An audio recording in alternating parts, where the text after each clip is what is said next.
Sahabat DKB, senang dapat kembali menjumpai saudara dalam acara Wasiat Kekal berupa renungan firman Tuhan yang memandu kehidupan kita bersama saya, Pendeta Arlianus Larosa. Renungan kita pada hari ini Rabu 13 Desember 2023 ditulis oleh rekan saya Pendeta Esen dari GKI Halimun Jakarta dengan judul Menjalankan Peran Nabi. Renungan didasarkan pada Injil Lukas pasal pertama ayat 5 sampai ayat 17. Sebelum membaca Alkitab dan mendengarkan pemberitaan firman Tuhan, marilah kita berdoa. Bapa di sorga, tolong kami supaya kami dapat mendengarkan dengan baik, mengerti dengan benar firman Tuhan, menghayati dengan sungguh-sungguh sabda Tuhan, dan punya komitmen yang kuat untuk melakukan firman Tuhan dalam hidup kami. Pakai hamba-Mu dan seluruh kru yang bekerja di studio untuk menyiapkan penyiaran ini, supaya Engkau sendiri yang menuntun mereka dan hasil karyanya boleh jadi berkat bagi para sahabat YKB, bagi semua orang yang mendengarkan firman Tuhan ini. Dalam nama Tuhan kami Yesus Kristus. Amin. Sahabat, saya akan membacakan Lukas pertama ayat 17 sebagai pusat dari permenungan kita pada hari ini. Dengarkanlah firman Tuhan. Dan ia akan berjalan mendahului Tuhan dalam roh dan kuasa Elia untuk membuat hati bapa-bapa berbalik kepada anak-anaknya dan hati orang-orang durhaka kepada pikiran orang-orang benar. Sahabat, raja, imam, dan nabi adalah peran tiga serangkai yang dipercayakan Allah untuk memimpin dan memelihara umatnya. Raja mengeluarkan peraturan dan melindungi umat dari ancaman keamanan pihak asing. Imam memfasilitasi umat menjalankan ritus bakti dan jalinan relasi dengan Allah. Sedangkan Nabi memberikan koreksi dan arahan visi ke depan bagi umat, raja dan imam. Dalam sejarah umat Tuhan, ketiganya acap kali muncul bersama-sama. Demikian juga kita menemukan dalam teks Alkitab kita pada hari ini.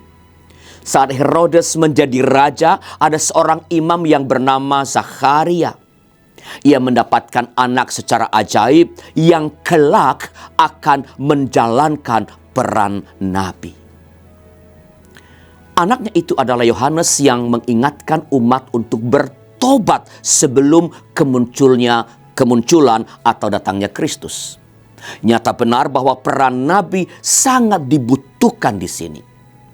Sebab saat itu Herodes tidak menjalankan peran raja dengan baik.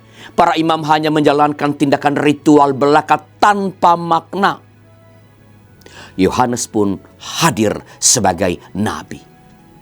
Ia mengajak semua pihak untuk berbalik kepada anugerah Allah sehingga semua tetap terpelihara dalam kebaikan Tuhan. Sahabat, apakah masih ada nabi saat ini? Secara tokoh mungkin tidak. Namun peran nabi selalu dihadirkan Allah di tengah-tengah komunitas yang memiliki pemimpin yang korup, materialistis, dan tidak memiliki tujuan yang benar dan jelas. Apakah kita dapat menjalankan peran nabi juga? Tentu saja bisa. Allah memanggil kita supaya tidak takut memberikan koreksi, perbaikan, dan peringatan jika dalam komunitas kita kepemimpinan tidak diemban dengan benar dan baik. Mari kita berdoa. Tuhan, terima kasih karena Engkau mempercayakan kepada kami untuk menjalankan peran kenabian di tengah-tengah kehidupan, di tengah-tengah komunitas kami, bahkan di tengah-tengah bangsa.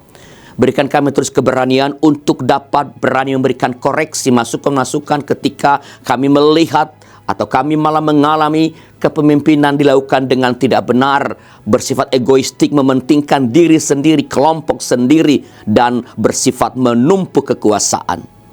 Beri kami keberanian dan sekaligus hikmat kearifan supaya kami dapat memberikan masukan-masukan, kritik atau koreksi dengan cara yang baik tanpa mencela, tanpa mempermalukan para pemimpin yang tergoda untuk menyalahgunakan kekuasaannya. Kami berdoa bagi para pemimpin negeri kami, Tuhan. Beri mereka hikmat agar mereka menyadari apa yang mereka janjikan di awal mereka diberikan kepercayaan sebagai pemimpin, supaya dengan hikmat Allah mereka menuntun negeri kami, rakyat kami Indonesia ini ke jalan yang semakin demokratis, semakin sejahtera, semakin berkeadilan. Terima kasih Bapa, dalam nama Tuhan kami Yesus Kristus. Amin. Demikian sahabat renungan kita pada hari ini. Jangan lupa subscribe, like, dan bagikan kepada sebanyak mungkin orang.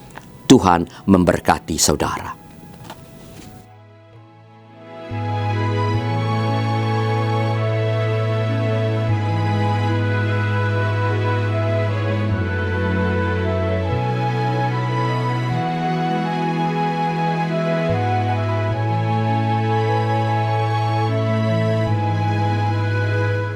Sahabat, mari dukung pelayanan dan pekabaran Injil melalui YKB dengan membagikan link acara ini kepada sebanyak mungkin orang.